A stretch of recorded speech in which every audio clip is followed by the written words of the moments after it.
Since 2003, several historians of the New Testament have carried out studies that have overwhelmingly supported the reality of the resurrection of Jesus from the dead, and even revealed the form that it took. Today, we'll be hearing from one of the best-known experts in this field, Dr. Gary Habermas. But before we hear from him, let's take a brief background of the historical evidence for the resurrection of Jesus. The offering of evidence begins with St. Paul in his first letter to the Corinthians. He goes through an extensive list of witnesses to the risen Jesus, beginning with St. Peter, and then the 12 apostles, and then 500 disciples. He mentions that most of them are still alive and presumably living in the area of Jerusalem, so his readers can go check it out themselves. Perhaps most interesting is the way that St. Paul presents the problem that all of his witnesses had to face. He shows that they have everything to lose and nothing to gain by preaching Jesus as risen. If the witnesses believe in God and they are lying about the resurrection, they emerge as perjurers before God. And worse than that, they make themselves into the worst of men by undermining their Jewish faith and the God of their forefathers by this lie. If they truly believed in God, why would they do this and risk eternal punishment by this terrible deed?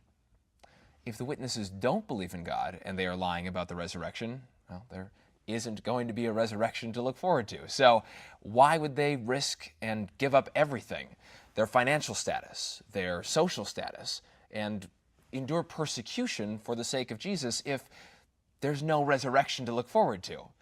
As St. Paul says, if there is no resurrection, they may as well eat, drink, and be merry, for tomorrow they will die.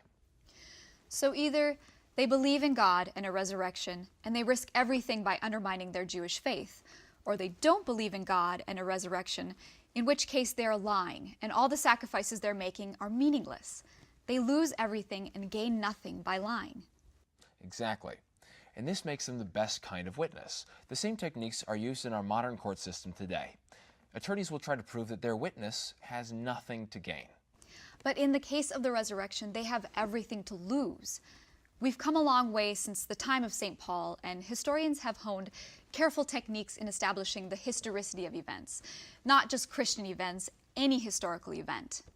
These techniques are called criteria for historicity, and were brought into New Testament studies by great scholars such as Joachim Jeremias and Raymond Brown. This brings us to our next guest, Dr. Gary Habermas. Dr. Habermas received his PhD from Michigan State in history and the philosophy of religion.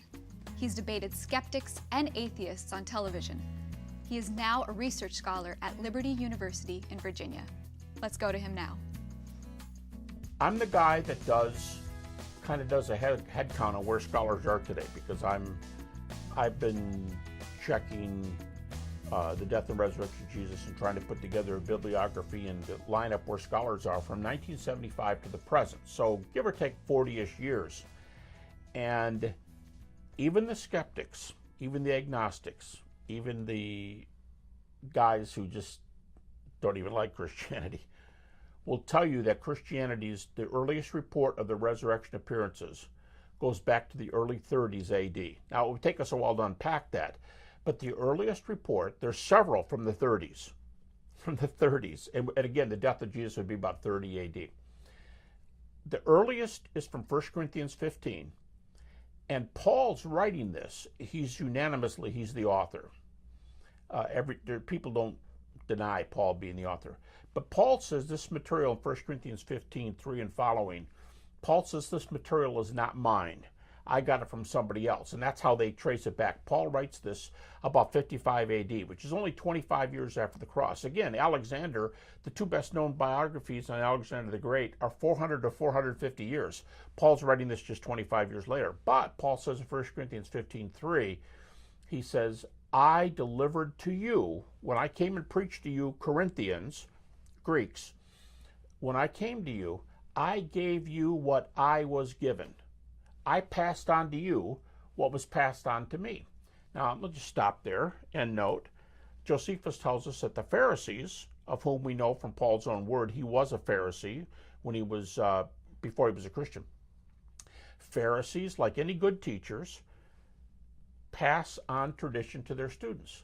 They're taught by somebody, and it's all about who you studied under, just like today. You know, I took my PhD under wow, you study under him, that kind of thing.